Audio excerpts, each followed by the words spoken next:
Pagi. Lingkungan organisasi saat ini menuntut kita untuk terus beradaptasi. Kita individu membawa terbatas kebiasaan yang tidak berpikiran berbeda ke dalam organisasi. Jika perbedaan itu tidak dikelola dengan baik, justru bisa menjadi hambatan dalam pencapaian tujuan. Itulah pentingnya pemahaman terhadap perilaku manusia yang sangat penting. Kesuksesan sebuah perusahaan tidak hanya ditentukan oleh strategi dan teknologi, tetapi juga oleh perilaku manusia di dalamnya. Hal inilah yang menjadi kajian dalam perilaku organisasi.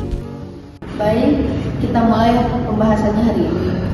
Fokus kita adalah bagaimana kinerja karyawan atau perilaku karyawan mempengaruhi perusahaan secara menyeluruh. Dalam operasional sehari-hari, saya sering sekali melihat bahwa kinerja tim seringkali mempengaruhi dalam mereka berkomunikasi serta dalam bekerja sama.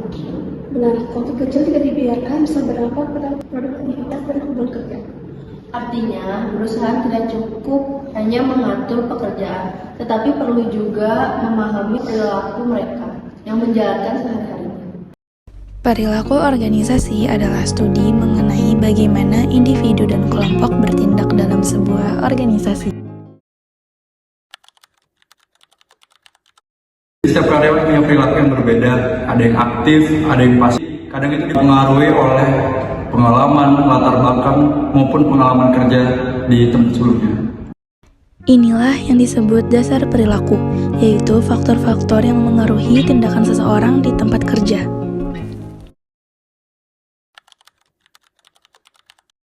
Saya melihat perbedaan yang cukup jelas dalam cara mengambil keputusan. Itu aja, kepribadian tidak selalu sama. Ada yang cepat bertindak, ada pula yang berhenti dan hitam. Jika kepribadian diposisikan dengan baik, maka perusahaan bisa menempatkan karyawan pada posisi Kepribadian memengaruhi cara seseorang berpikir, bersikap, dan mengambil keputusan dalam bekerja. Menurut saya, target yang ditetapkan oleh manajemen cukup memberatkan.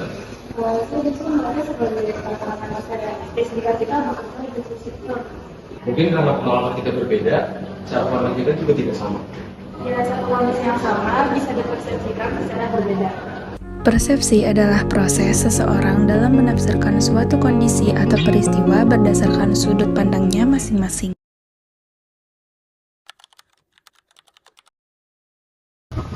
Saya perhatikan ketika motivasi menurun, kinerja tim juga ikut menurun. Karena setiap individu memiliki kebutuhan dan dorongan yang berbeda. Ada pula yang lebih termotivasi oleh penghargaan dan ada pula yang lebih termotivasi oleh pengembangan. Maka dari itu, pimpinan perlu memahami apa yang mendorong setiap karyawan.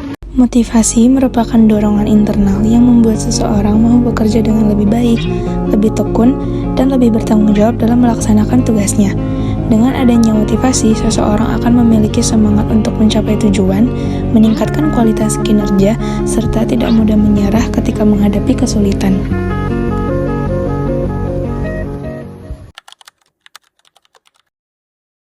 Jadi budaya kerja kita harus dijaga. Nilai dan sikap menjadi dasar setiap perilaku pekerjaan.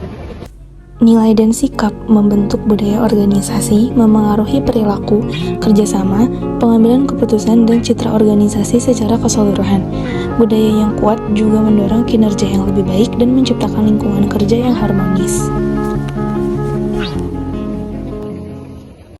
Jika kita memahami perilaku manusia, maka pengelolaan organisasi akan berjalan lebih efektif. Dan lingkungan kerja yang sehat dapat tercipta. Karena pada akhirnya Kesuksesan perusahaan ditentukan oleh manusia yang bekerja di dalamnya. Dengan memahami perilaku organisasi, perusahaan dapat mengelola karyawan secara lebih efektif dan tepat sasaran, karena mampu memahami sikap, kebutuhan, serta pola kerja individu maupun kelompok. Hal ini membantu menciptakan lingkungan kerja yang harmonis, saling menghargai, dan kondusif bagi kerjasama tim. Selain itu, pemahaman tersebut memungkinkan perusahaan membangun budaya organisasi yang positif serta menerapkan praktik manajemen yang berkelanjutan, sehingga kinerja karyawan meningkat dan tujuan organisasi dapat tercapai secara optimal dalam jangka panjang. Melalui video materi yang telah dibahas, diharapkan pemahaman ini dapat menambah wawasan serta memberikan manfaat nyata bagi pembaca dalam menerapkannya di lingkungan kerja maupun organisasi masing-masing.